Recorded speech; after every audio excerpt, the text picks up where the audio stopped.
Vamos lá então, mais uma vez, boa noite. Sejam todos muito bem-vindos. Que nós possamos sentir esse ambiente acolhedor e amigo. Como sempre, a espiritualidade sempre gentilmente faz essa preparação adequada para que o nosso coração fique bem confortável, mesmo trazendo os nossos desafios, as dificuldades que fazem parte da vida. Eles sempre nos oferecem esse ambiente acolhedor. Então vamos aproveitar essa oportunidade e eu não poderia deixar de fazer uma menção ao nosso querido amigo Divaldo, esse irmão amoroso, esse trabalhador da luz, semeador de estrelas, que esteve no nosso mundo por um período bem longo e deixou tantas lições, tantas histórias, tantos contos, tantas palestras incríveis, né? Que fez a gente aprender muito, muito mesmo. O seu legado é uma coisa muito luminosa. O Divaldo, assim como outros espíritos, que em determinado período foram trazidos para a Terra pela espiritualidade para que realmente pudessem trazer toda essa lição para a humanidade.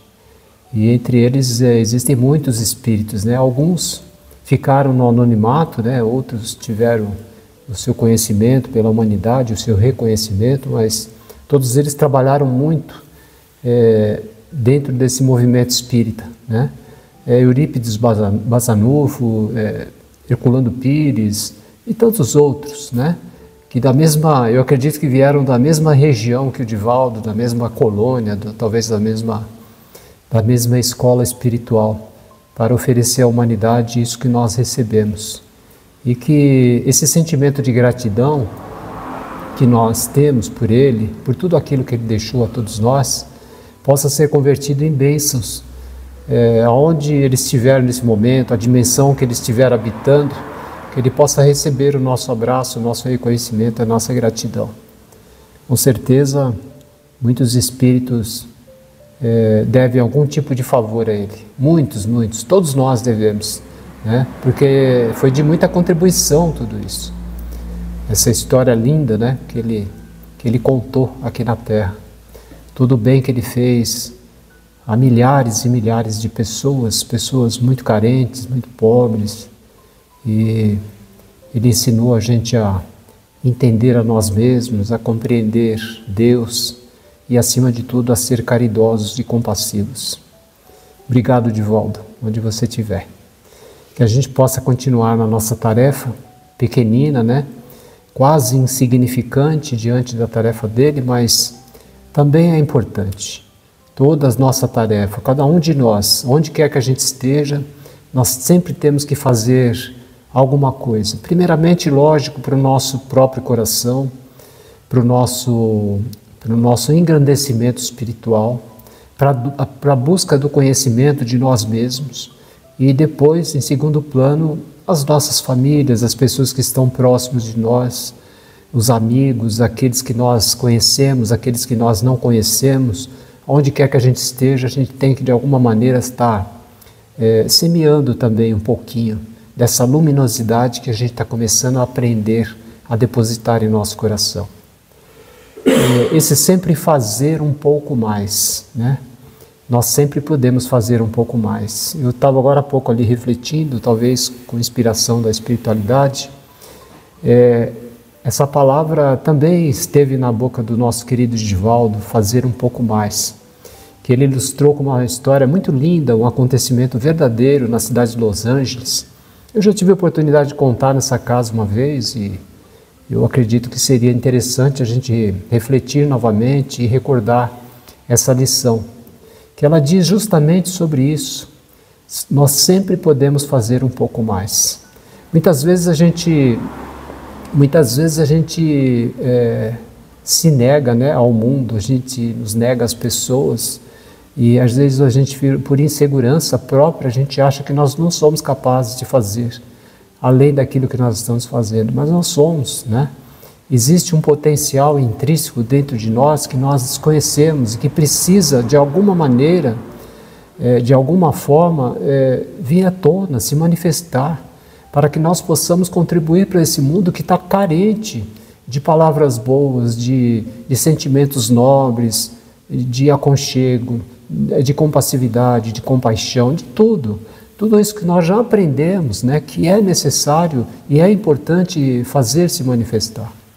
Essa história que o Divaldo contou, ela é real, ela aconteceu na cidade de Los Angeles, nos Estados Unidos. E é interessante que essa história diz que lá na mídia lá local repercutiu bastante e comoveu muitos corações, ajudou muitas mães que estavam com seus filhos doentes, né, enfermos, e estimulou o coração de muitas pessoas. Então diz a história, claro que o Divaldo contava com a emoção dele, que era característica, né? E nós não temos essa capacidade, mas nos recordamos assim da história, resumidamente. Então ela conta a história de um menino que estava hospitalizado no hospital em Los Angeles. Esse menino estava com leucemia, né? Uma doença que nós conhecemos que é no sangue, né? É um problema na medula, onde existe uma produção muito grande de glóbulos brancos. Então é a leucemia, é um câncer, né, que infelizmente naquela época era muito complicado o tratamento. E esse menino estava hospitalizado, recebendo todo o tratamento, né, todo o amparo da medicina naquela região, naquele local, né, naquele hospital. E a sua mãe, lógico, estava ali acompanhando ele tinha 7, 8 anos de idade, mas era uma criança muito perspicaz, né, muito espiritualizada. E a mãe então estava ali, né, confortando, ajudando o filho. E naquele dia o médico havia passado e conversando em particular com ela. E o menino percebeu, né, o que estava acontecendo. Ele era muito inteligente, muito perceptivo das coisas. Então, depois que o médico saiu, ele percebeu que a mãe ficou muito entristecida. Então chamou a mamãe e falou assim: mamãe, quanto tempo eu tenho? Ele sabia, né, que os dias dele estavam muito próximos. Quanto tempo eu tenho? E a mãe não queria lá realmente revelar ao garoto, né, ao filho, e com o coração partido, né, diante da pergunta dele. E ele falou: eu não sei, é só Deus quem sabe, né, meu filho? A gente não sabe nada. Mamãe, quanto tempo? E aí então ela baixou a cabeça, pensou um pouco, refletiu. Quase que não tinha força para revelar ao filho. O médico falou 1 semana, talvez 10 dias. E o menino então olhou para a mãe com aquele olhar muito luminoso, radiante, e disse assim: mamãe, é uma pena, porque eu gostaria tanto de ser bombeiro. Doeu imensamente no coração daquela mãe, né? Nós podemos imaginar isso diante de um filho hospitalizado e o filho se revelar dessa maneira. E então ela se segurou e pediu licença ao filho e foi no corredor do hospital. E ali ela sentou e chorou convulsivamente. Extravasou toda aquela emoção, aquela tristeza, a nossa fragilidade diante da morte, né? É muito complicado, é muito difícil. E o coração dela estava invadido por aquela tristeza, aquela dor de perder o seu filho. Mas se recordou e teve uma brilhante ideia. O filho queria ser bombeiro. Então ela pensou: por que eu não ligo para a corporação, né, para o corpo de bombeiros, e falo, né, com alguém para me ajudar, para trazer algum membro, né, algum soldado do corpo de bombeiro aqui, para fazer com que o meu filho fique feliz, pelo menos antes da sua partida. Então ela fez isso, ela desceu ao saguão do hospital e chegou lá, pegou um telefone e ligou para o corpo de bombeiros. E quando ela ligou, foi exatamente o comandante que atendeu. E ele falou: pois não, senhora, aqui é o comandante. E ela explicou toda a situação, contou com riquezas de detalhes o que estava acontecendo. E então ela pediu ao comandante: será que seria possível o senhor mandar um membro, um soldado, alguém aí do batalhão, para poder vir aqui visitar o meu filho? Ele ficaria extremamente feliz. E o comandante então disse para ela: senhora, eu posso fazer muito mais. Ela falou: e o que o senhor pode fazer muito mais? Ele falou assim: olha, se o seu filho realmente viver mais de 1 semana, na semana seguinte nós teremos a condecoração de bombeiros mirim. E nós vamos fazer do seu filho um bombeiro. Ela ficou toda feliz com aquilo.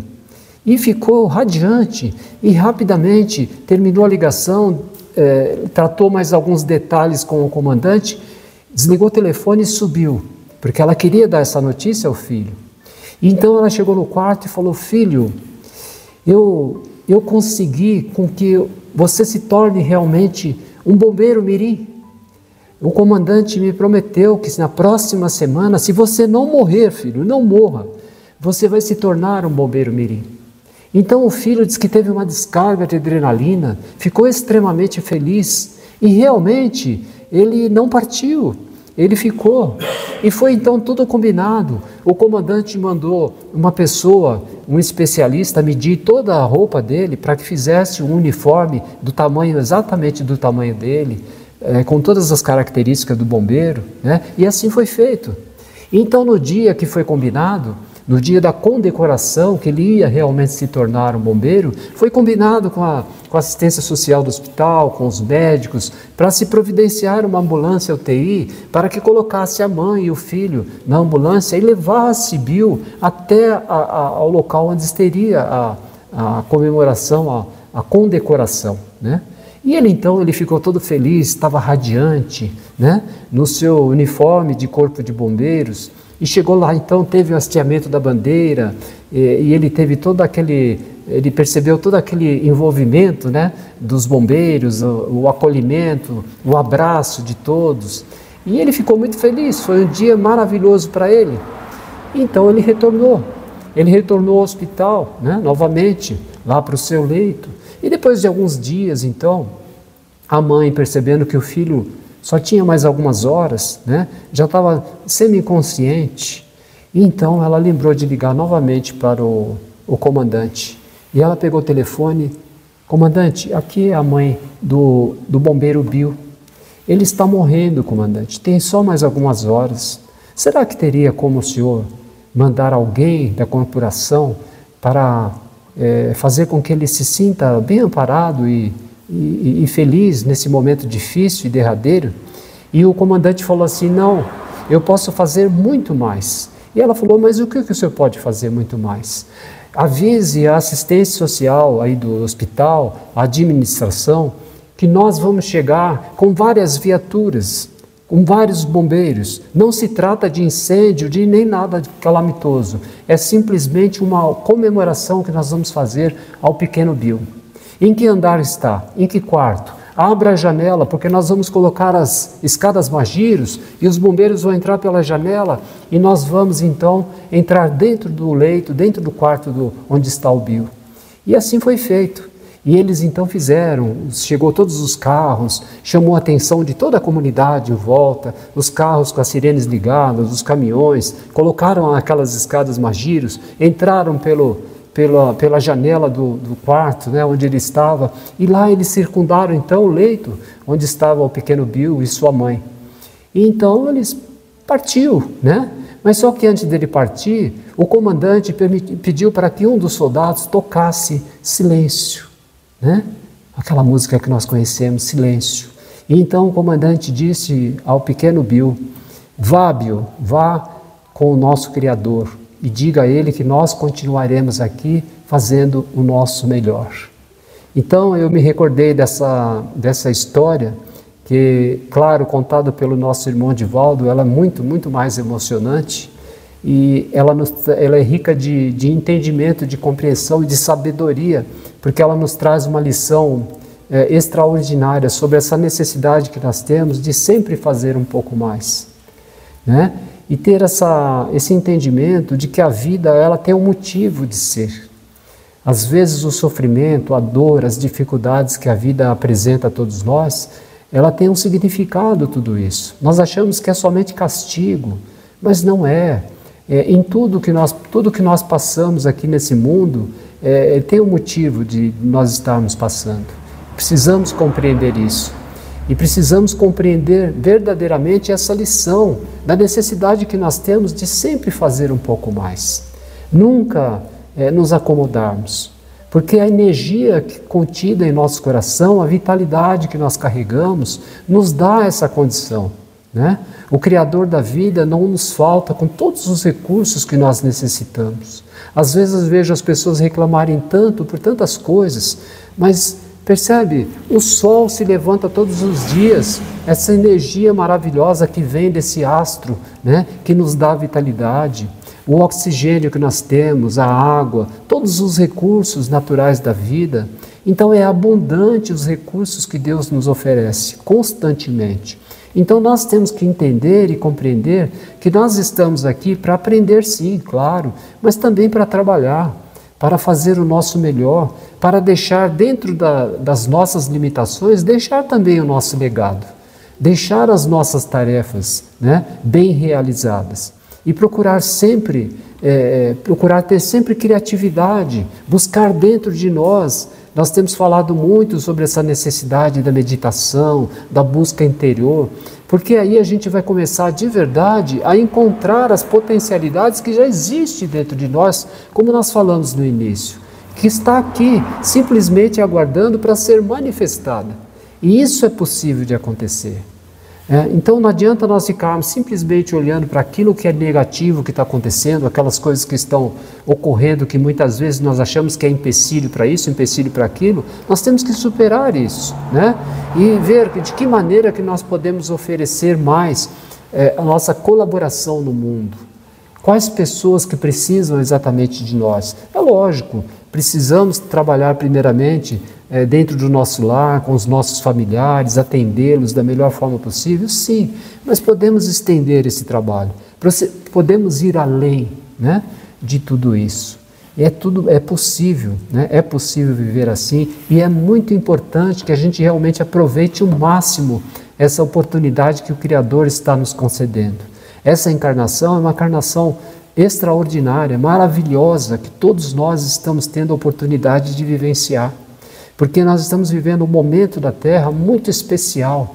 Eu sei que é até repetitivo, já falamos isso outras vezes, mas é verdade. Eu sinto isso no meu coração, né? Porque é real. Esse momento é um momento muito educativo, é um momento muito educativo para aquele que sabe realmente observar as oportunidades que a vida está nos oferecendo. Então, gente, que fique esse ensinamento, essa reflexão a todos nós, né? Que a gente possa sempre estar com o nosso pensamento voltado para o bem. Isso é muito importante. Procurar tirar do nosso coração, do nosso pensamento, qualquer tipo de pessimismo, de derrota íntima, sabe? De dificuldade. Porque as dificuldades e os desafios, elas chegam, mas elas passam também, né?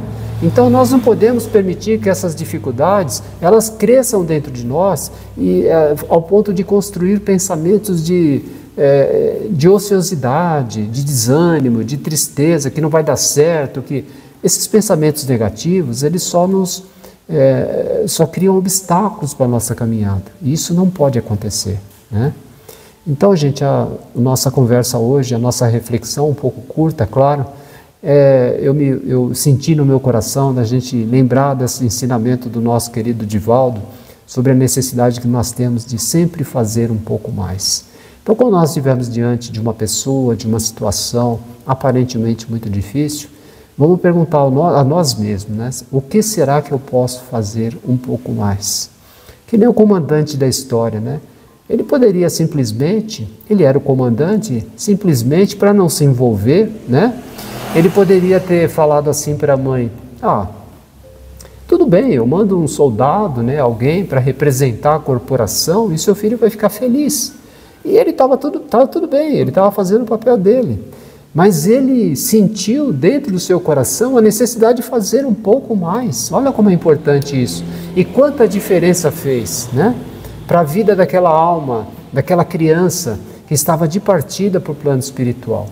E para aquela mãe, para que ela não sofresse tanto, né, a perda de um filho em tenra idade. Olha o quanto esse homem, simplesmente por uma atitude um pouco maior, por um ato um pouco mais estendido, conseguiu resolver no coração daquelas duas almas. Assim muitas vezes acontece na nossa vida, né?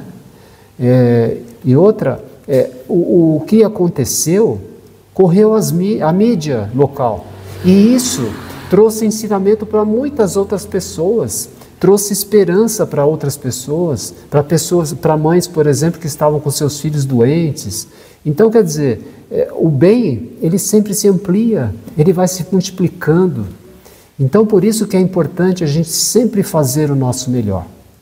Sempre fazer um pouco mais e melhor. Isso é importantíssimo, né?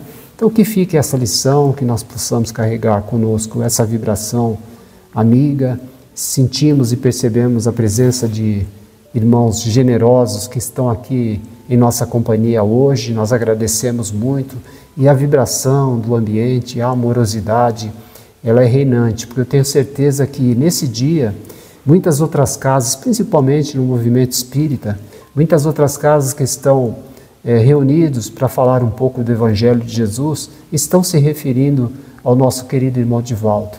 Então, que nós possamos realmente nos abraçar, né, nesse seio familiar do Espiritismo, desse movimento gigantesco que realmente trouxe muita luz para o nosso mundo, que a gente possa realmente se envolver na esperança, na fé, para que a gente possa realmente continuar. O Divaldo se foi, vai ter um descanso merecido por uns dias, e nós estamos aqui continuando a nossa tarefa, o nosso trabalho, e não podemos esmorecer. Temos que confiar e trabalhar todos os dias. Que assim seja, uma ótima noite a todos nós. Que assim seja.